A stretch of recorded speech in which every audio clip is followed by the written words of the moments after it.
Bapak Ibu yang disayang Allah, izinkan juga kami menyampaikan makna cinta yang sesungguhnya kepada Allah Subhanahu wa taala bersamaan dengan kita akan memasuki hari raya Kurban sebagaimana tadi Bapak Gubernur menyampaikan. Bapak Ibu, kisah cinta yang sangat luar biasa diabadikan oleh Allah di dalam Al-Quran. Kisah cinta seorang anak manusia, seorang yang mendambakan kehadiran buah hatinya walaupun usia yang telah lanjut belum dikaruniai oleh Allah, seorang anak yang didambakan di dalam kehidupannya untuk meneruskan perjuangannya. Dia mendambakan merindukan tangisan bayi kecil di malam hari. Dia menemukan bagaimana dia menggendong anak bayi di pangkuannya, tapi ini tidak pernah dia dapatkan. Dan setiap malam dia bermunajat kepada Allah Subhanahu wa taala, Rabbi habli minas solihin, Rabbi habli minas solihin. Dan ketika air mata sudah hampir mengering Bapak dan Ibu, doa-doa yang telah dipanjatkan kepada Allah Subhanahu wa taala, akhirnya Allah menijabah doa keluarga itu dan Allah memberi karunia seorang putra yang tampan. Bapak dan Ibu, betapa bahagianya tentunya keluarga itu. Sudah lama mendambakan hal ini dikabulkan oleh Allah Subhanahu wa taala. Tapi singkat cerita Bapak dan Ibu, kebahagiaan itu pun tidak berlangsung lama. Karena Allah perintahkan lagi sang ayah untuk melaksanakan tugas untuk meninggalkan putra kesayangan itu pada suatu lembah. Bayangkan Bapak dan Ibu, suatu lembah yang tidak pepohonan, tidak rumah tempat berteduh, ditinggalkan bayi itu bersama ibunya. Dan ketika ditanya oleh sang ibu, kenapa engkau tinggalkan kami di tempat ini wahai suamiku? Sang suami pun tetap berjalan. Dan ketika ditinggalkan lagi, kemudian pertanyaan yang ketiga ditanyakan oleh sang istri, wahai suamiku, apakah engkau meninggalkan kami di tempat ini karena engkau melaksanakan tugas dari Allah Subhanahu wa taala? Baru dia menolehkan kepalanya ke belakang. Benar, istriku. Karena aku melaksanakan tugas perintah dari Allah Subhanahu wa taala. Bapak dan Ibu yang dirahmati, ini yang pertama. Perintah Allah, kecintaan kepada Allah melebihi cintanya kepada anaknya, melebihi cintanya kepada istrinya. Dia titipkan kepada Allah Subhanahu wa taala anak dan keluarga itu. Dan sejuklah juga hati seorang istri karena dititipkan kepada Raja Legend dan Mu'min Al-Wahhab yang Maha Memberi. Maka senanglah hati istri dan anaknya yang ditinggalkan di tempat itu. Bapak dan Ibu berlari Safa Marwah mencari seteguk air untuk memberi minum kepada putra kesayangan itu. Dan air itu tidak didapatkan di negeri Safa, tapi di dekat Ka'bah dipancarkan air Zam-Zam. Inilah Allah yang Maha Pemberi rezeki, Ar-Razzaq, tidak menyia-nyiakan hamba-hambanya yang taat dan cinta kepadanya. Kemudian kepada Ibu, singkat cerita juga, 10 tahun lebih sang ayah pun diperintah untuk kembali.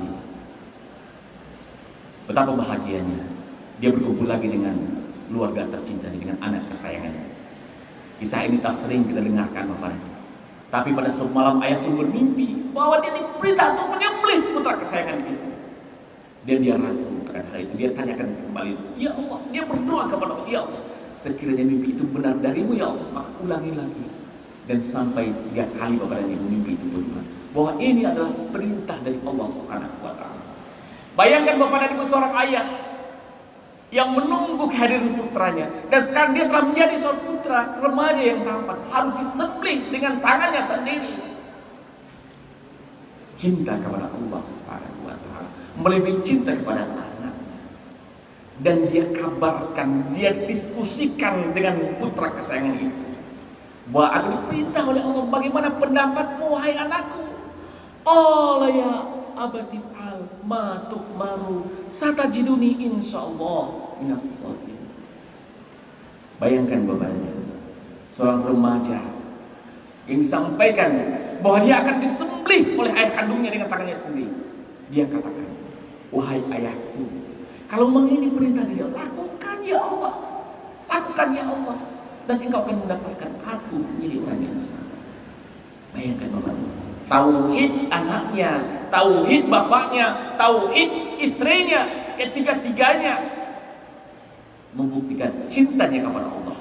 Dan ketika eksekusi itu dilakukan Bapak, dan ketika pisau yang sudah diasah dengan tajam itu disembelihkan ke nadi putra kesayangan itu, wahai ayah, tutuplah wajahmu, engkau tidak akan sanggup melihat wajahku. Lalu ditutup. Maka ketika pisau itu disembelihkan telah memutus urat leher putra kesayangan itu. Ibrahim, engkau telah membenarkan mimpi itu. Terdengar gemuruh suara Bapak dan Allah ganti dengan sembelihan yang besar. Ini kisah yang saya tahu mungkin Bapak Ibu mendengarkan kisah ini. Wujud cinta kepada Allah Subhanahu wa Ta'ala. Lalu takbir kemenangan itu dikumandangkan. Allahu Akbar, Allahu Akbar, Allahu Akbar. La ilaha illallah, Allahu Akbar, Allahu Akbar, walillahil hamd. Itu takbir kemenangan Nabi Ibrahim, Nabi Ismail yang membuktikan cintanya kepada Allah Subhanahu wa Ta'ala. Sehingga Nabi Ibrahim dan Nabi Ismail diperintahkan oleh Allah untuk meninggikan Ka'bah sebagai lambang cinta seluruh umat manusia, agar manusia bertawaf di tempat itu, ruku dan sujud di tempat itu, warukais sujud. Dan inilah cinta kepada Allah Subhanahu wa Ta'ala.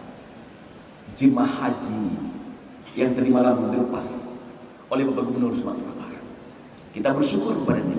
Berangkatnya tahun ini saudara sekalian melaksanakan ibadah haji. Mereka meninggalkan sanak saudaranya, mereka meninggalkan kampung halamannya, tugasnya dan orang-orang yang dicintai, membuktikan cinta kepada Allah Subhanahu wa Ta'ala. Mereka akan memakai pakaian ihram. Mereka tidak ada lagi siapa dirinya, tidak ada kesombongan, hanya pakaian yang sama. Mereka bertawaf menuju Allah Al-Qadr. Mereka bertawaf menuju Allah yang Esa. 7 putaran, sama dengan hari dalam 1 minggu Bapak dan Ibu. Apa yang dilewati dalam tawaf itu, maqam Ibrahim, bagaimana pengorbanan, hijr Ismail, mereka melewati semuanya itu. Bapak dan Ibu yang disayang Allah, kemudian haji juga melakukan sa'i, Safa Marwah, Safa Marwah, sebagaimana tadi Siti Hajar yang berlari dari Bukit Safa ke Bukit Marwah. Bapak dan Ibu, semoga jemaah haji kita yang berangkat di tahun ini diberikan keselamatan, dituntun oleh Allah menjadi tamu Allah Subhanahu wa Ta'ala dan membawa haji yang mabrur. Bapak dan Ibu, ketika mereka melontar jumrah, Bapak dan Ibu, mereka betul-betul melontarkan sifat-sifat hewannya, sifat setannya yang masih mencekol dalam dirinya, kemudian kembali menjadi membawa haji yang mabrur, dan kerikil-kerikil yang telah dilemparkan itu tidak dimakan lagi setelah kembali ke tanah air. Bapak dan Ibu yang disayang Allah, bagi kita yang tidak melaksanakan ibadah haji, Allah sediakan ibadah kurban bagi kita semua. Kurban Bapak dan Ibu berasal dari kata qaraba. Kemudian ada kata-kata yang qarib, artinya dekat. Semakin besar pengorbanan kita di jalan Allah Subhanahu wa Ta'ala, semakin dekat kita kepada Allah Subhanahu wa Ta'ala. Itu makna. Semakin banyak pengorbanan kita, semakin besar pengorbanan kita. Contohnya, orang yang bangun di 2/3 malam, mengorbankan waktunya di kedinginan malam, di tengah orang tidur dengan nyenyaknya, dia bangun di tengah, dia berkorban. Orang yang berjalan ke masjid untuk melaksanakan, dia mengorbankan waktu ini, dia akan dengan khusyuk salat. Orang yang pergi ke Mekah Al-Mukarramah melaksanakan ibadah haji, dia korbankan hartanya, dia korbankan jiwanya, dia korbankan juga kasih sayangnya kepada, dia cintanya kepada Allah SWT, semakin mendekat kepada Allah SWT. Bagi kita juga Allah sediakan yang tidak berangkat untuk haji, ibadah kurban, Bapak dan Ibu. Ini barangkali yang ingin kita sampaikan di akhir pertemuan kita pada pagi hari ini. Bapak dan Ibu, Ibadah kurban, saya mengajak kita semua berhitung mulai dari sekarang, Bapak. Coba kita kalkulasikan, Bapak dan Ibu, sekarang berapa uang kita yang ada sekarang, berapa pendapatan kita nanti sampai sebulan lagi 10 Zulhijjah, ya Bu. Kita kumpulkan, kita catat itu dalam neracanya. Kemudian berapa pengeluaran yang harus kita keluarkan sampai 10 Zulhijjah itu, Bapak dan Ibu. Saya ulangi, dari neraca ini Bapak dan Ibu masih ada saldonya sebanyak 300 dirham.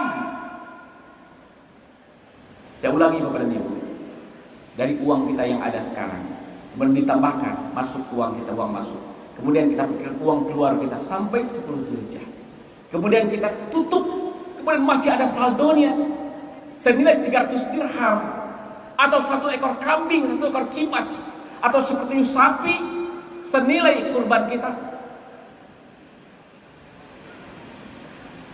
Kalau kita tidak berkurban, Bapak dan Ibu, Rasulullah SAW bersabda dalam sebuah hadis yang diriwayatkan oleh Abu Hurairah, wala yaqrabanna musalla.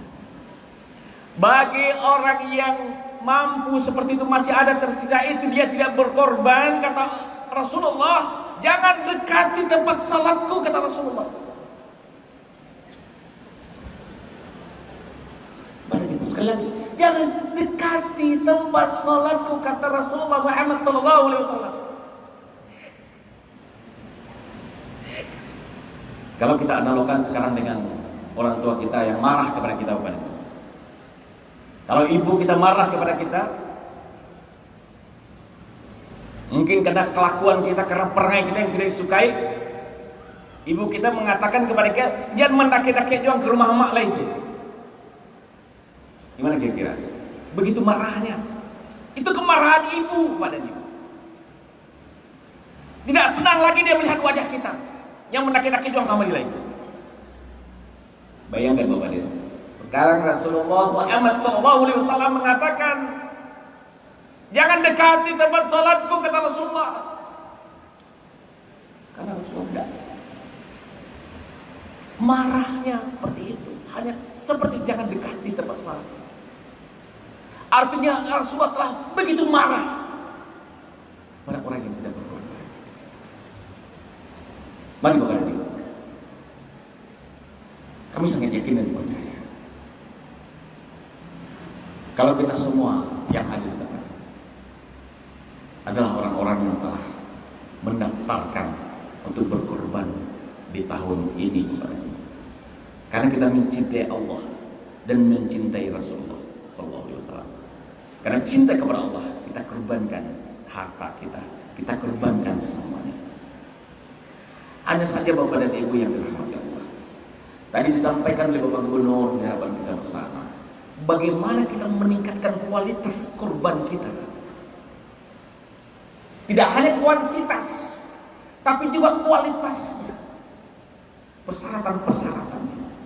Bagaimana hewannya, apalagi sekarang di tengah PMK sekarang juga, bagaimana kita memilihnya, bahkan kepada panitia kurban yang telah ditunjuk. Kemudian Bapak dan Ibu, bagaimana kita mendistribusikan kepada orang-orang yang membutuhkan. Mungkin selama ini Bapak dan Ibu, mungkin di masjid ini, di masjid-masjid yang lain, di komplek-komplek perumahan-perumahan kita berkurban di situ, sampai 10 ekor, sampai 15 ekor kita berkurban di sana. Kemudian dagingnya kita bagi-bagikan di sana juga. Pada orang-orang yang selama ini juga telah makan daging juga. Bukan tidak sah Bapak dan Ibu. Cuma kita cari lagi bagaimana mempunyai dampak sosial yang lebih tinggi lagi kualitasnya. Maka dari itu Bapak dan Ibu yang dirahmati Allah, mari kita distribusikan kurban kita ke tempat-tempat yang memang membutuhkan agar lebih bermanfaat. Kemudian yang terakhir Bapak dan Ibu yang dirahmati Allah Subhanahu wa taala, tidak hanya fisiknya kita menyembelih hewan kurban, tidak hanya kita menyembelih secara fisik, Tapi di situ mempunyai makna yang sangat luar biasa Bapak dan Ibu. Ketika sembelihan itu kita saksikan Bapak dan Ibu, ketika darah itu mengucur, mengalir darah itu, hewan korban itu, saat itu kita juga menyembelih sifat-sifat hewaniah, sifat-sifat syaitaniah yang masih bercokol di dalam diri kita semua. Kita sembelih sifat rakus, sifat tamak, sifat serakah, sawah yang indah bapak matang. Itu sifat-sifat hewaniah. Ratu aja maksudnya, tidak tahu yang hak dengan yang batil. Di hari penyembelihan itu kita sembelih, kita maknai dengan penyembelihan sifat-sifat hewaniah yang masih mencokol di dalam diri kita. Sifat-sifat setaniah yang masih mencokol dalam sifat sombong, angkuh, sifat dengki, iri, hasad, fitnah yang selalu meresahkan dalam kehidupan kita. Kita sembelih bersamaan dengan kita menyembelih hewan korban. Kita sembelih sifat-sifat keduniaan kita yang menggandrungi dunia dan segala-galanya adalah segala-galanya, sehingga kita lupa bahwa akhirat adalah tempat kita yang sebenarnya, tempat kita yang benar. Allah berfirman Bapak dan Ibu, lihat nanti surat Luqman ayat 33. Ya ayuhan nasu taqu rabbakum wakhshaw yawman la yajzi walidun an waladihi wala mauludun huwa jazin an walidihi syai'an inna wa'dallahi haqqan fala taghurrannakumul hayatud dunya wala yaghurrannakum billahil gharur. Ini firman Allah, bahwa ada suatu hari nanti bapak tidak bisa menolong anaknya, anak tidak bisa menolong bapaknya. Hari itu pasti Bapak dan Ibu. Itulah hari kita yang sesungguhnya. Maka dari itu kata Allah, janganlah kemilau-kemilau di dunia ini melupakan kamu dalam mengingat Allah Subhanahu wa taala, dan janganlah dunia ini setan-setan memperdayakan kamu dalam mengingat Allah. Bapak dan Ibu yang dirahmati Allah, ada dua lambaian-lambaian tangan yang selalu melambai-lambaikan tangannya kepada kita semua. Yang pertama, lambai-lambaikan tangan setan yang selalu melambai-lambaikan tangannya kepada kita semua. Setiap detik, setiap saat, bahkan di masjid ini juga melambai-lambaikan tangannya kepada kita semua, agar kita terpedaya, agar sholat kita tidak khusyuk, agar kita mendengarkan ceramah juga tidak serius, tidak sungguh-sungguh, kan dilambai-lambaikan tangannya kepada kita semua. Kemudian keluarga dan rumah kita juga melambaikan tangannya, tempat kerja kita dilambaikan tangannya kepada kita semua. Sementara kita melupakan lambaian-lambaian tangan Rasulullah SAW. Fattabi'uni yuhibbukumullah. Ikuti aku, kata Rasulullah, ketika engkau mencintai Allah. Inilah lambaian tangan Rasulullah ketika kita semua benar-benar mencintai Allah Subhanahu wa taala. Mari kita ikuti lambaian tangan Rasulullah yang selalu melambaikan tangannya kepada kita semua. Bapak Ibu yang dirahmati Allah Subhanahu wa taala, terakhir sekali kami ingin menyampaikan ini kepada kita semua. Semua yang kita lakukan setiap hari sekarang, mari kita mulai Bapak dan Ibu. Apakah kita bangun di pagi hari, selesai sholat kita, mari kita bicara kepada Allah Subhanahu wa taala, menyampaikan komitmen kita kepada Allah Subhanahu wa taala. Ada 5 hal Bapak dan Ibu yang ingin kita sampaikan selalu kepada Allah Subhanahu wa taala. Yang pertama, 4 hal Bapak dan Ibu. Yang pertama Bapak dan Ibu, mintalah selalu cintanya Allah, bukan yang lain yang kita minta kepada Allah. Kita sangat sedih ketika kehilangan anak kita, tapi kita tidak ada apa-apanya kita kehilangan cintanya Allah Subhanahu wa taala, dan cintai Allah di atas segala-galanya. Kemudian yang kedua Bapak dan Ibu, sisa-sisa hidup kita ini mari kita jadikan untuk memberikan manfaat kepada terhadap sesama. Khairun nas anfa'uhum linnas. Kemudian yang ketiga Bapak dan Ibu, mari kita setiap saat selalu mendoakan di antara kita. Setiap kita bertemu mendoakan. Sebetulnya Bapak dan Ibu, afsus salam bainakum, setiap salam yang kita ucap adalah doa. Tapi kadang-kadang kita tidak menyadari kata assalamualaikum warahmatullahi wabarakatuh yang kita ucapkan itu adalah doa. Ini adalah seolah-olah seremonial saja. Ada seolah-olah hi bro, hi guys, pagi, seperti itu. Berbeda Bapak dan Ibu. Ini tidak sapaan yang seperti ini, doa Bapak dan Ibu. ketika kita menyadari setiap kita bertemu kita mengucapkan salam, ini adalah akan menjadikan kehangatan di antara kita, saling mendoakan sesama kita. Tidak akan ada terjadi permusuhan di antara kita, tidak ada terjadi sengketa di antara kita ketika kita saling mendoakan setiap saat setiap kita bertemu. Kemudian Bapak dan Ibu, bertekadlah selalu untuk menjadi setiap hari menjadikan diri kita lebih baik dan lebih baik lagi sampai akhir hayat hidup kita. Selalu kita update diri kita setiap saat dalam mendekatkan diri kepada Allah Subhanahu wa taala. Yakin Bapak dan Ibu, kalau ini kita lakukan, waktu yang masih tersisa ini mudah-mudahan kita telah dipanggil oleh Allah nanti dalam husnul khotimah ketika waktunya sudah sampai. Mudah-mudahan bermanfaat Bapak dan Ibu. Kemudian terakhir, saya ingin mohon izin kepada Pak Sekda, Bapak Sekda, dan beberapa asisten yang hadir pada kesempatan ini. Mungkin hari ini hadir pimpinan SKPD. Saya melihat Bapak dan Ibu, saya ingin menyampaikan hal saja ini.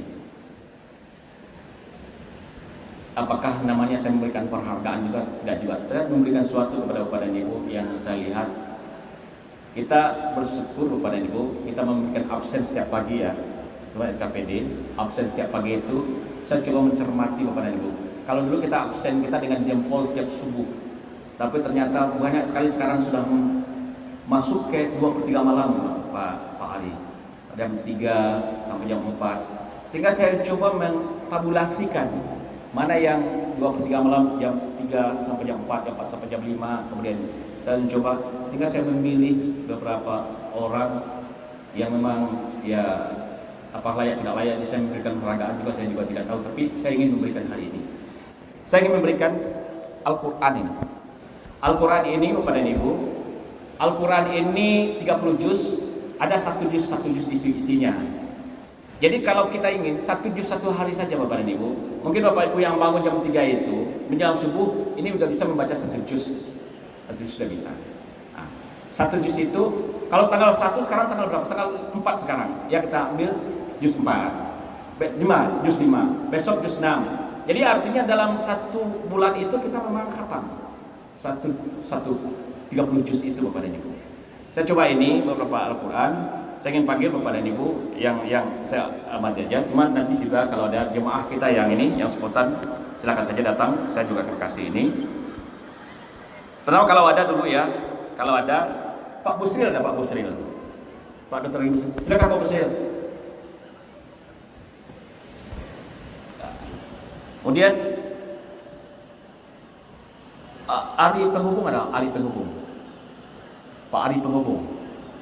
Nah, saya minta di depan Pak Ari Ketua Penghubung. Kemudian Dedi Diantolani. Kemudian Pak Raflis. Ada Pak Raflis. Sedang Pak Raflis. Depan Pak Raflis. Saya panggil dulu semua. Kemudian ada Dr. Elvi Fitri. Ada. Kalau tidak nanti yang lain kita panggil. Dr. Lila ada Dr. Lila. Kemudian Dr. Aklima ya. Kalau misalnya. Kemudian Bu Novi.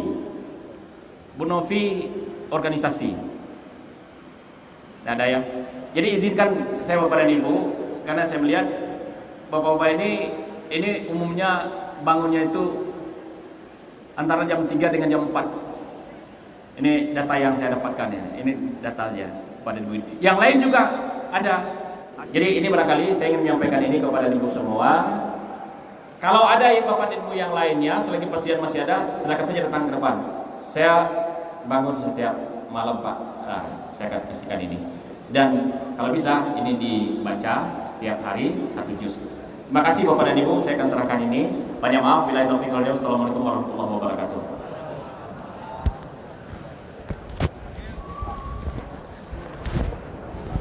Banyak. Terima kasih kepada Bapak Dedi Waris yang telah menyampaikan tausiah kepada kita semua. Semoga